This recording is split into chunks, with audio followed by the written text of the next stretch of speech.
Di negeri yang kaya raya akan sumber daya, namun seringkali miskin keadilan, rakyat kecil selalu menjadi pihak yang paling menderita. Mereka adalah petani yang membanting tulang di sawah, buruh yang berkeringat di pabrik, pedagang kecil yang berjuang di pinggir jalan, serta anak-anak yang bermimpi tinggi meski terhalang biaya pendidikan. Setiap 5 tahun sekali mereka mendengar janji-janji manis dari para calon pemimpin yang berusaha merebut suara mereka. Namun setelah pemilu usai, janji itu seringkali menguap bersama kepentingan para elit yang lebih besar. Jika kita berbicara tentang keadilan di negeri ini, tentu saja tidak hanya di satu daerah saja yang susah mendapatkan keadilan. Akan tetapi di semua daerah kita pasti akan mendengarkan suara yang sama.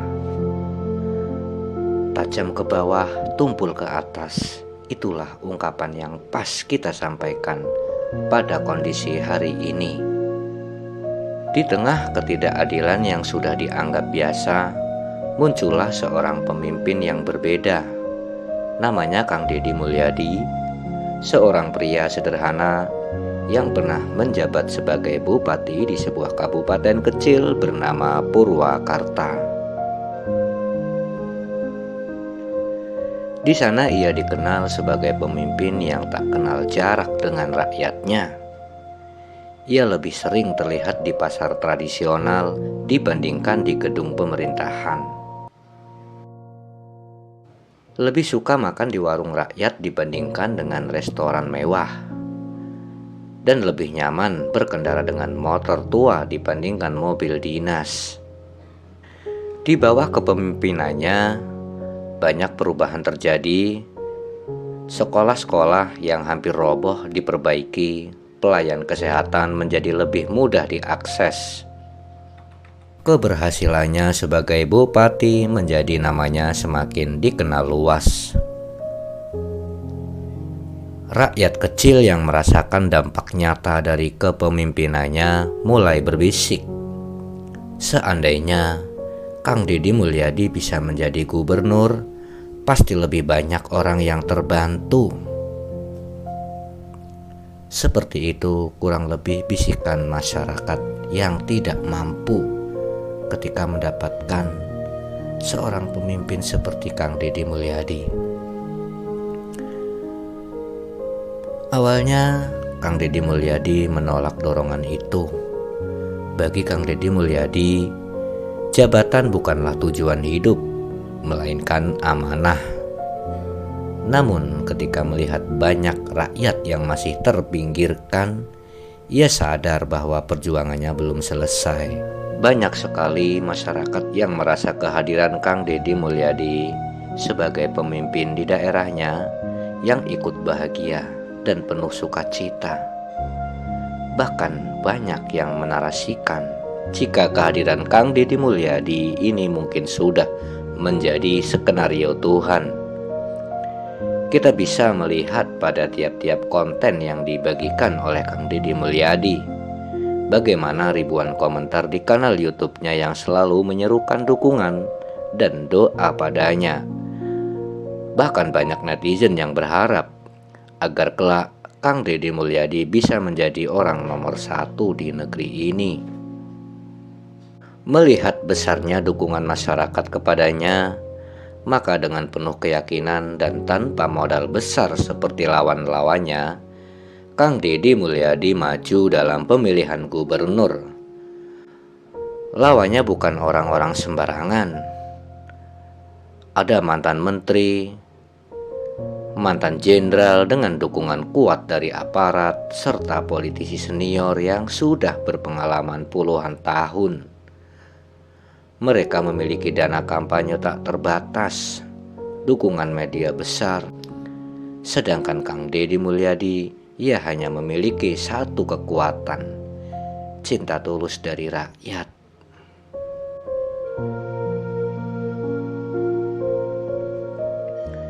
Banyak orang meremehkannya.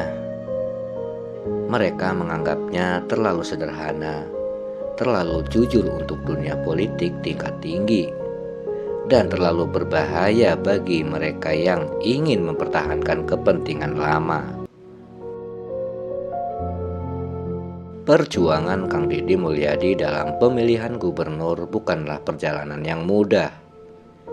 Ia menghadapi tekanan, fitnah, dan berbagai upaya untuk menjatuhkannya.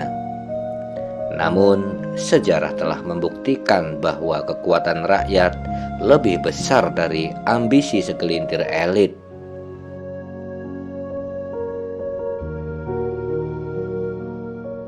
Saat penghitungan suara berakhir, hasilnya mencengangkan. Kang Deddy Mulyadi menang dengan suara tertinggi.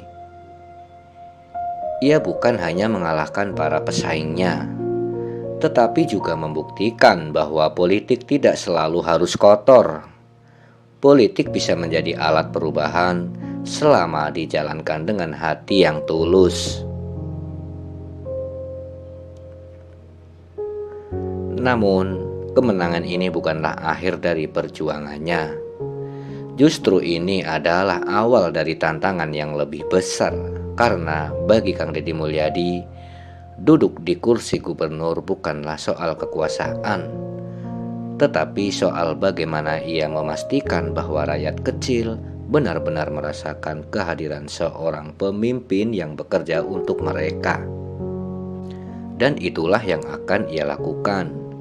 Bukan untuk kepentingan pribadi, bukan untuk kelompok tertentu, tetapi untuk rakyat yang selama ini selalu menjadi korban dari sistem yang tidak berpihak pada rakyat kecil. Dalam dunia politik, seringkali kita melihat pemimpin yang baru terpilih cenderung menunggu momen pelantikan sebelum mulai bekerja. Namun hal ini tidak berlaku bagi Kang Deddy Mulyadi.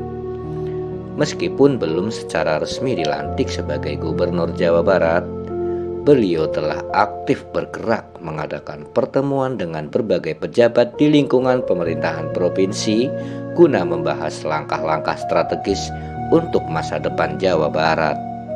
Dari pertemuan-pertemuan tersebut, berbagai isu penting mulai dibahas, mulai dari perbaikan sistem pendidikan, penuntasan permasalahan lingkungan, hingga strategi meningkatkan kesejahteraan masyarakat. Bukan hanya sekadar wacana, tetapi langsung pada solusi konkret dan terukur yang bisa segera diimplementasikan. Kang Deddy Mulyadi memahami bahwa kepemimpinan tidak dimulai dari hari pelantikan, tetapi hari kesiapan dan dedikasi dalam melayani rakyat. Itulah sebabnya, meskipun belum resmi menjabat, beliau terus turun tangan, memastikan bahwa setiap kebijakan yang akan diambil benar-benar berpihak pada masyarakat.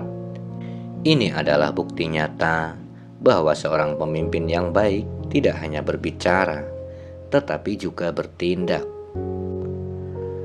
Dengan langkah-langkah yang sudah dimulai sejak dini, masyarakat pun semakin optimis dan percaya bahwa di bawah kepemimpinan Kang Deddy Mulyadi, Jawa Barat akan menuju masa depan yang lebih baik.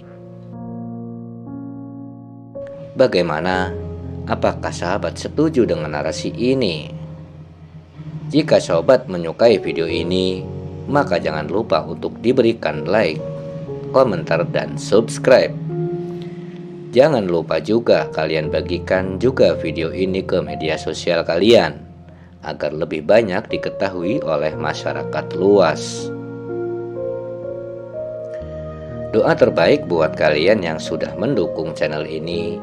Semoga Tuhan senantiasa memberikan rahmat kepada kalian beserta keluarga. Amin ya robbal alamin.